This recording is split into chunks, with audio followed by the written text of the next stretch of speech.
Cette semaine, Destination Francophonie vous emmène en Andorre.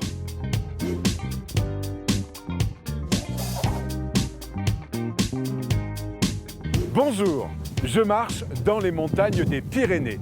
Et pourtant, je ne suis ni en France, à 500 mètres derrière ce rocher, ni en Espagne, à 30 km d'ici. Non, je suis en Andorre. Un petit État coincé entre ces deux grands pays, mais qui, depuis 7 siècles, a son identité propre et surtout des particularités à découvrir. D'abord, un espace 92% nature, un paradis pour les marcheurs, avec son superbe réseau de sentiers de randonnée, et pour les skieurs, avec ses 300 km de pistes enneigées. Ensuite, ce pays a une autre particularité, un régime politique unique au monde. Et pour vous l'expliquer, j'ai la clé de l'ancien Parlement construit ici il y a 5 siècles. Allez, venez. Andorre est en effet une principauté, avec l'originalité d'avoir 2 coprinces, l'évêque d'Urgell et le président de la République française. Attention, ça ne veut pas du tout dire qu'Andorre est une province française. C'est un État souverain qui s'engage activement dans la vie internationale.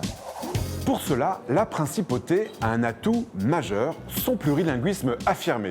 Ici, la langue officielle, c'est le catalan, mais les Andorrans parlent aussi français et espagnol. La preuve. Bonjour. Bonjour, hola, buona tarde. Et merci pour le café. De rien, monsieur. Et bien sûr, ces 3 langues sont enseignées dans les écoles. Voici donc une dernière particularité, et non des moindres de ce pays. 3 systèmes éducatifs cohabitent, catalan, français et espagnol. Pour vous faire comprendre comment ça marche, je vous emmène dans une école andorrane à San Julià, c'est tout près de la frontière espagnole. Venez, c'est parti!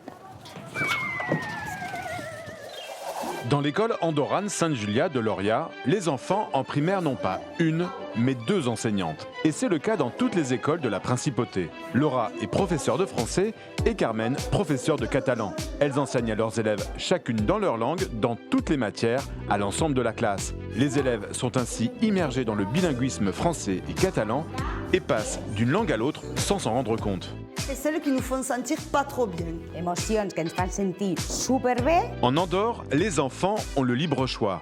Tous peuvent suivre une scolarité dans le système éducatif français, espagnol ou andorran. Mais dans chaque école primaire, les élèves reçoivent un enseignement en 2 langues, français-catalan ou espagnol-catalan. Au final, tous les enfants sont trilingues et même multilingues, avec en plus l'apprentissage de l'anglais et d'autres langues étrangères pendant le reste de leur scolarité. Bonjour Laura, bonjour Carmen. Bonjour Yvan. Pourquoi c'est un plus pour vos élèves d'avoir un professeur de français et un professeur de catalan? Parce que passer d'une langue à l'autre, c'est une gymnastique qui nous permet de voyager, de pouvoir rencontrer, être ouvert au monde entier. Même si notre pays est petit, on peut comme s'agrandir d'une certaine façon. Et puis c'est aussi très enrichissant de pouvoir, en parlant une langue, pouvoir expliquer l'autre langue. Par exemple, eux parlent surtout le catalan.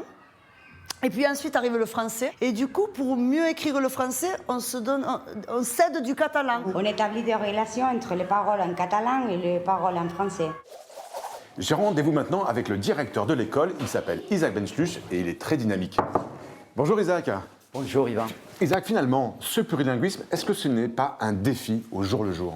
C'est un défi quotidien pour l'école, pour le système. Les enfants, ils rentrent très petits, on introduit le catalan, après le français, après l'anglais, après l'espagnol. C'est très motivant et c'est très utile, je crois, parce qu'on habite dans un pays très ouvert au tourisme, Espagne, France. Il faut que les enfants parlent plusieurs langues. Le ministre de l'Éducation d'Andorre m'attend à la bibliothèque de l'école. Et oui, ici c'est pratique, le ministère est à 5 minutes à pied.